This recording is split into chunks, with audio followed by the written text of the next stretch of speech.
భక్తజనులకు నమస్కారము. శ్రీ గణేశాయ నమః, శ్రీ సరస్వతీ నమః, శ్రీ పాదవల్లభ నృసింహ సరస్వతి, శ్రీ గురు దత్తాత్రేయాయ నమః. శ్రీ దత్తదర్శనం గ్రంథంలోని 4వ సంపుటి అలర్క చరిత్ర నుండి 15వ అధ్యాయం దుఃఖం ఎవరికి. వెళ్ళి మహోద్వేగంతో కాళ్ళ మీద పడ్డాడు అలర్కుడు. పడి, స్వామి, నేను శరణార్థిని, నాకు దుఃఖోపశమనం చెయ్యండి, అనుగ్రహించండి అన్నాడు. 3 మాటలు, వేరే చాటభారతం ఏమీ లేదు. కావాల్సిందేదో అడిగేశాడు. స్వామి మాట్లాడలేదు. అతనికి దుఃఖం పొంగుకొని వచ్చింది. దుఃఖావేశంలో స్వామి పాదాలను గట్టిగా ఆలింగనం చేసుకుని బొటబొట కన్నీరు కారుస్తూ మళ్ళీ మళ్ళీ వేడుకున్నాడు రాజు. స్వామి ప్రశాంతంగా నవ్వుతూ వెన్ను తట్టి, లేవయ్యా రాజాలే, నీ దుఃఖం ఇప్పుడే పోగొట్టేస్తాను లే అన్నాడు. అలర్కుడు లేచి చేతులు జోడించి వినయంగా నిలబడ్డాడు. అప్పుడు స్వామి అలర్కుడి వంక విచిత్రంగా చూశాడు. అది వట్టి చూపు కాదు. ఆ చూపులో ఏదో ఉంది. ఏముందో అర్థం కావటం లేదు. ఏమిటా అని ఆలోచించే లోపలే స్వామి మాట్లాడడం మొదలుపెట్టాడు. రాజా, నిజం చెప్పు, ఆలోచించి చెప్పు, ఎందుకొచ్చింది దుఃఖం? నువ్వెవరివి? దుఃఖం వచ్చింది ఎవరికి? నువ్వే జాగ్రత్తగా విచారించుకో. ఇదిగో ఇవి అంగాలు, ఇది అంగి, వీరుగాక నీ రంగుడొకడున్నాడు. వీళ్ళలో దుఃఖం ఎవరికి? ఆలోచించి చెప్పు. స్వామి నవ్వుతూ అలవోకగా మాట్లాడుతున్నాడు. కానీ ఆ మాటలు అలర్కుడి ఆలోచనల్ని గుంజేస్తున్నాయి. తన ఆలోచనలో పడిపోయానని, తన కళ్ళు ముడుచుకుపోయాయని అతను ఎరగడు. అవును, నేనెవరిని? నేను అనుకుంటున్నదెవరు? అవయవాల, శరీరమా? అవి జడాలురా? అవెట్టా అనుకుంటాయి? ఇక మిగిలిందేమిటి? ఈ శరీరానికి హేతువైన పంచభూతాలు, అవే నేను అనుకుంటున్నాయా? నేను మట్టిని కాను, ఆకాశాన్ని కాదు, నిప్పు నీరు గాలి కానే కాదు, అలాగే ప్రాణాన్ని కూడా నేను కాదు. అందులో ఏవో ఒకటి నేను కానప్పుడు వీటి సంఘాతం, ఇవన్నీ కలిసిన పదార్థం నేను అనడానికి వీలేదు. కానీ నేను ఇన్నాళ్ళు అలాగే అనుకుంటున్నాను కనుకే నావి కానీ సుఖదుఖాలు నాకు తోస్తున్నాయి. ఈ శరీరం అంటే ఏమిటి? అది పంచభూతాలతో ఏర్పడ్డ ఉత్త గట్టి బొమ్మ. అదొకప్పుడు పెరుగుతుంది, మరింత గడ్డి కోరితే. మరొకప్పుడు తరుగుతుంది, సుఖాలు దుఃఖాలు కలుగుతాయి. మరొకప్పుడు నాకేమి నష్టం, నాకేమి లాభం? నేను దానికన్నా వేరుగా ఉండి దానిలో వస్తున్న మార్పును చూస్తూ గ్రహిస్తూ ఉండేవాడిని కదా. నేను పెరగను తరగను, నేనంటను ముట్టను, నేను చావను పుట్టను. నాకు అంగాలు లేవు, సంఘాలు లేవు, మంచి చెడ్డలు లేవు, మమకారాలు ద్వేషాలు లేవు, హెచ్చు తగ్గులు లేవు, రాకపోకలు లేవు. నేను నిత్యుణ్ణి. ఇంకా నాకెందుకు దుఃఖం? నేను ఈ స్థూల శరీరాన్నే కాదు, నా సప్తదశ తత్వాత్మకమైన జ్ఞానేంద్రియాలు 5, కర్మేంద్రియాలు 5, పంచప్రాణాలు 5, మనస్సు, అహంకారం, ఇవి సప్తద్వశ తత్వాలు. సూక్ష్మ శరీరాన్ని కూడా చూస్తున్నాను వస్తూ పోతూ ఉంటే. ఇక నాకెందుకు దుఃఖం? ఈ సుఖాలు దుఃఖాలు సరిగా చూస్తే మనసులో ఉన్నాయి కనుక ఇవి దానివే. మరి నేను మనసుని కాదు, బుద్ధిని కాదు, ఆఖరికి అహంకారాన్ని కూడా కాదు. ఇక నాకెందుకు దుఃఖం? నేను వీటన్నిటికీ విలక్షణంగా విడిగా ఉన్నవాడిని. ఇంత దగ్గరగా ఉండి ఎంత లేదన్నా ఏదో ఒక బీరకాయ పీచు చుట్టరికం ఉందని వాదించడానికి వీలున్న శరీరమే నేను కానప్పుడు, మనసే నేను కానప్పుడు, ఇక కాళ్ళు చేతులు నేనవుతానా? ఇవే కానప్పుడు నెత్తురు తోలు నేనవుతానా? అవే కానప్పుడు పెళ్ళాము పిల్లలు నేనవుతానా? అవే కానప్పుడు సేనలు కోశాగారాలు నేనవుతానా? చిచి, ఏమిటి సంబంధం వీటికి? నాకు ఊరు లేదు, వాడలేదు, శోకము లేదు, నాశము లేదు, సుఖము లేదు, దుఃఖము లేదు, శత్రువు లేడు, మిత్రుడు లేడు, ఉన్నదల్లా ఒక్కడే. నేను ఒకటే ఆకాశంలాగా ఉన్నాను. ఉండి ముంతలో, మూకుట్లో, ప్రమిదలో వేరువేరు ఆకారాలతో కనిపించే ఆకాశంలాగా నేను కూడా అలర్కుడిలాగా, కాశీరాజులాగా, సుబాహువులాగా, గుర్రంలాగా, పందిలాగా, కుక్కలాగా, భూమిలాగా, నీరులాగా, ఇంకా కోటాను కోట్లలాగా కనిపిస్తున్నాను. ఇది విషయం. ఇన్నాళ్ళు తప్పుడు ఆలోచన చేశాను. దుఃఖం లేనే లేదు. గంగా ప్రవాహంలాగా వెళ్ళిపోతున్నాయి ఆలోచనలు. ఇదివరలో చదివిన శాస్త్రాలు, విన్న శాస్త్రార్థాలు అన్నీ ఎవడో బాణాలు వేసినట్టు సూటిగా సమయానికి గుర్తు వస్తున్నాయి. మనస్సు నిశ్చయానికి వచ్చి ప్రశాంతమయ్యింది. నిశ్చయం తీరాక కళ్ళు తెరిచి మళ్ళీ స్వామి పాదాలు పట్టుకున్నాడు. లేచి ఇలా అన్నాడు. స్వామి, పొగరబోతున్నాయి. నేను సరిగా చూడక దుఃఖ సముద్రంలో మునిగాను. ఇప్పుడు తమరి అనుగ్రహం వల్ల విచారణ సాగింది. ఇప్పుడు తెలిసింది స్వామి, నాకు దుఃఖం లేనే లేదు. నేనొక కోడి పెట్టెను పెంచుతూ ఉంటే దాని తలకాయ ఒకనాడు పిల్లి కొరికేసింది. నాకు బోలెడు దుఃఖం వచ్చింది. ఆ పిల్లే మర్నాడు మా ఇంట్లో ఒక ఎలుకపిల్ల తలకాయ కొరికేసింది. నాకు సంతోషం అయ్యింది. ఎందువల్ల? ఇప్పుడు తెలిసింది. మమకారం వల్ల దుఃఖం వచ్చింది. అది లేని చోట దుఃఖం లేదు. కోడి వల్ల దుఃఖం, ఎలుక వల్ల సుఖం వచ్చాయనుకోవడం బుద్ధి తక్కువ. ఇన్నాళ్ళు అలాగనే అనుకున్నాను, ఇప్పుడు మళ్ళీ చెప్తున్నాను. మమకారం వల్లే దుఃఖం, అది లేకపోతే దుఃఖమే లేదు. భూతాల వల్ల భూతాలకు సుఖాలు దుఃఖాలు వస్తున్నాయి. నేను ప్రకృతి కంటే భిన్నుణ్ణి, పరుణ్ణి కనుక నాకు సుఖము లేదు దుఃఖము లేదు. ఆ మాటలు విని స్వామి అలర్కుడి వంక అభినందనపూర్వకంగా చూసి గంభీరంగా ఇలా పలకసాగాడు. అలర్క, ఉన్నమాట ఉన్నట్టు చెప్పావు. మమ అంటే దుఃఖం, నమమ అంటే సుఖం. సమ్యక్ విచారం చేసి ఆ మాయను బూరుగు దూదిలాగా విడగొట్టావు. అలర్క, చూడు, ఈ సంసార వృక్షం ఎంత విచిత్రమైందో. హృదయం అనే క్షేత్రంలో అజ్ఞానం అనే పాదులో అహంకారం అనే మొక్క పుట్టి పెరుగుతూ ఉంటే దానికి మమత అనేదే పెనుబోధగా పెరుగుతుంది. ఇల్లు పొలాలు ఇట్లాంటివన్నీ పెద్ద పెద్ద కొమ్మలు, భార్యాపుత్రాదులు చిగురాకులు, ధనధాన్యాలు ముదురాకులు, పాపపుణ్యాలు పూలు, సందేహాలు తుమ్మెదలు, సుఖదుఖాలు పళ్ళు, మూడులి వృక్షాలకి తోటమాలులు. ఆహా, వీరి శ్రద్ధ అసమానం. వీరి పోషణలో ఆ వృక్షం ఎన్నాళ్ళ నుంచో పెరిగి పెరిగి చివరికి మోక్ష మార్గం కనిపించకుండా కమ్మేసింది. మిథ్యాజ్ఞానమే దీని నీడ. ఇలా అసలైన దాన్ని ఇది కమ్మేస్తే బేషుగ్గా ఉందని విషయోగ భోగ మార్గాల్లో తిరిగి అలసిపోయిన వాళ్ళు మళ్ళీ దీని నీడే చాలా బాగుందని అక్కడికే చేరి ఆ మిథ్యాసుఖంలోనే రమిస్తున్నారు. అలాంటి వాళ్ళకి అసలైన సుఖం ఎలా లభిస్తుంది?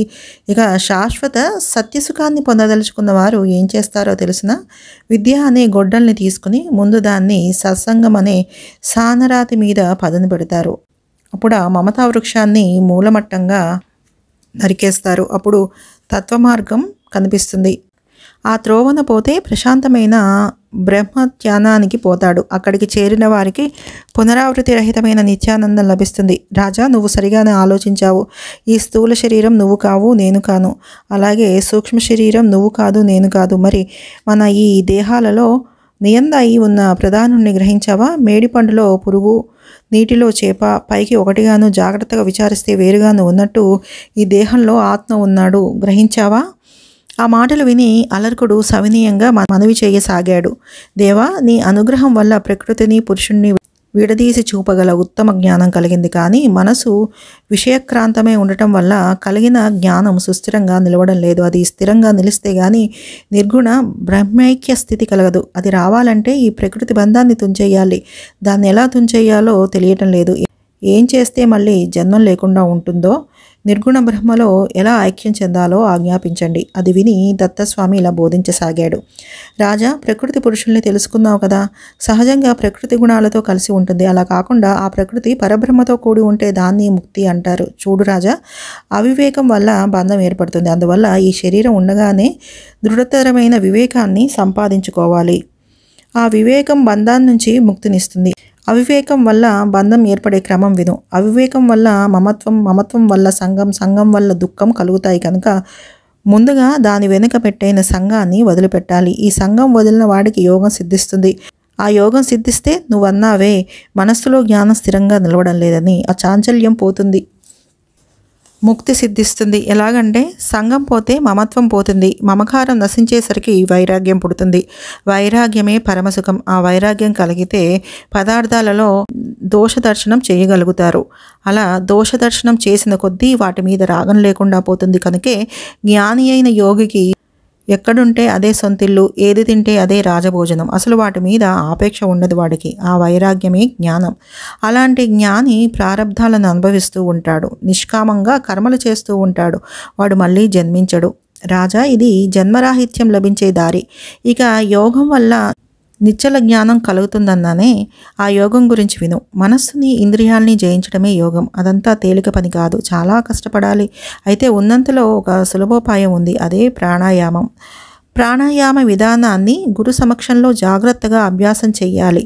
దృఢాభ్యాసం వల్ల ప్రాణాయామంలోంచి ప్రత్యాహారంలోకి, ప్రత్యాహారంలోంచి ధారణలోకి, ధారణంలోంచి ధ్యానంలోకి, ధ్యానంలోంచి సమాధిలోకి వెడతాడు యోగి. ఆయా వివరాలను గురువు దగ్గరే నేర్చుకోవాలి. అలా యోగ సాధన చేస్తున్న సాధకుడికి అనేక సిద్ధులు లభిస్తూ ఉంటాయి. వాటికి మోహపడితే యోగికి భ్రష్టత వస్తుంది. కనుక యోగి బహుజాగరకుడై ఉండాలి. నిశ్చింతగా ఉండటం అనేది యోగికి సహజగుణం కావాలి.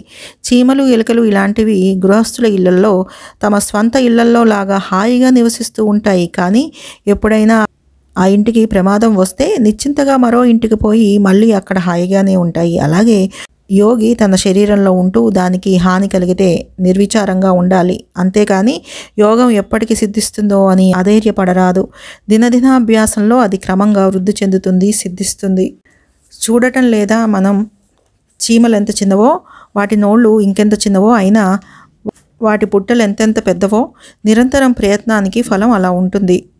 ఒక చెట్టు ఉందనుకో, జనం దాని పూలు ఆకులు కోసుకుంటున్నా చెట్టు పెరుగుతూనే ఉంటుంది. అలాగే యోగాభ్యాసం చేసేవాడికి ఈ శరీరం పోతే మరో జన్మలోనూ యోగాభివృద్ధి అవుతూనే ఉంటుంది. ప్రయత్నం మానకూడదంతే. అంత మాత్రం చేత యోగికి అశ్రద్ధ అణువంతైనా తగదు. నిరంతరం శ్రద్ధగానే ఉండాలి. పాలు పెరుగు నెత్తిన పెట్టుకుని ప్రతి నిమిషం జాగ్రత్తగాను, అదే సమయంలో చురుకుగాను కొండెక్కిపోయే గొల్లవాళ్ళని చూడు. యోగి ప్రాణాయామాన్ని ధారణని కూడా ధరించి వారిలాగే నిత్య జాగరకుడై ముందుకు సాగాలి. అలా సాధన చేసిన యోగి సమస్తేంద్రియాల్ని తనకు దాసులుగా చేసుకుంటాడు. వాటిని మృత్యులుగా వాడుకొని తమ పరమ లక్ష్యాన్ని చేరుకుంటాడు. ఆ విధంగా దత్తాత్రేయ స్వామి అలర్కుడికి అనేక యోగ రహస్యాలు ఉపదేశించి కృపాదృష్టితో చూచి, ఏమి రాజా చెప్పింది తెలిసిందా, దుఃఖం తొలగిందా, మనసు కుదుట పడిందా అని మందహాసం చేశాడు. అలర్క చక్రవర్తి అద్భుతానంద భరితుడై స్వామికి సాష్టాంగ వందనం చేసి స్వామిని అనేక విధాల స్తోత్రం చేశాడు. స్వామి, శత్రువులు చుట్టుముట్టడం, సేనలు నశించటం, చివరికి నాకు ప్రాణ సంకటమే రావటం, ఇవన్నీ ఎంత మహాభాగ్యాలో ఇప్పుడు తెలుస్తోంది. తమ పాదారవింద దర్శన భాగ్యం. ఆ పైన స్వామి నీ బోధామృత పానం ఎన్ని జన్మల పుణ్యమో లేనిదే లభిస్తుందా? ధన్యుణ్ణి, అనుగ్రహీతుణ్ణి. మీ అనుగ్రహం వల్ల భయం దుఃఖం పటాపంచలైపోయాయి. అవి మళ్ళీ వచ్చే అవకాశమే లేదు. తమ సాన్నిధ్యం వల్ల ఎంతటి నీచుడైనా మహోన్నతుడు అవుతాడనడానికి ఇక సందేహం ఏమిటి? స్వామి మీకు నమస్సులు. నన్ను మీ దగ్గరికి చేర్చిన సుబాహు కాశీరాజులకు కృతజ్ఞతలు. స్వామి మీ అనుగ్రహం వల్ల నా అజ్ఞానం దహించుకుపోయింది, యోగలత అంకురించింది. స్వామి గర్హాస్తమిది అంతులేని ఏడుపుల గచ్చాడవి. దీన్ని పరిత్యజించి వేస్తాను. స్వామి నాకు అనుజ్ఞ ఇవ్వండి. అలర్కుడు మళ్ళీ స్వామి పాదాల మీద పడ్డాడు. స్వామి జగన్మోహనమైన చిరునవ్వు నవ్వి, వస్సా చెయ్యి, అలాగే చెయ్యి, నీకు శుభం కలుగుతుంది అనగానే అలర్కుడికి ఆనందం మిక్కుటమై కళ్ళల్లో ఆనంద బాష్పాలు ఉదయించినాయి. గద్గద కంఠంతో అతడు అనేక విధాల స్వామిని స్తుతించాడు. నమస్తే సర్వదేవాయ, నమస్తే పురుషోత్తమ, నమో గిరాం విదూరాయ చేతనే నిర్గుణాత్మనే, నారాయణ నమస్తేస్తు పద్మనాభ నమోస్తుతే, సర్వేస్మై సర్వబీజాయ వాచ్యవాచక శక్తియే, నమ ప్రణత పాలాయ శరణాగత వత్సల, నమస్తే పూర్ణబోధాయ యోగీశాయ నమో నమః, విశ్వంబర నమస్తేస్తు నమో నాగరికేతన, అజ్ఞాన జగరాగ్రస్తం విశ్వముద్ధర గోపతే, శ్రీపతే భూపతే దేవ శాస్త్రయోనే నమోస్తుతే, నమో వేదాంత వేద్యాయ మానాతిగ నమోస్తుతే, అజ్ఞాన తిమిరంధస్య జనస్య మూఢచేతనః జ్ఞానచక్షుః ప్రదాయస్తు నమస్తే యోగభాస్కర. యద్బ్రహ్మ పరమం దివ్య విజ్ఞాన ఘనమవ్యయం, సత్వం సాక్షాత్పరం జ్యోతి నిత్యసిద్ధం సనాతనం, బ్రహ్మవంశ ప్రసూతాయ మునయే మౌనశాలినే, అనసూయ సుతాయస్తు నమస్తే మునిసూనవే. ఆ తర్వాత అలర్కుడు స్వామి అనుమతి పొంది సరాసరి శత్రుసేన మధ్యలో ఉన్న కాశీరాజ సుబాహుల దగ్గరికి వెళ్ళాడు. 15వ అధ్యాయం సంపూర్ణం. సర్వం శ్రీ గురు పాదారవిందార్పణమస్తు. శుభం భవతు.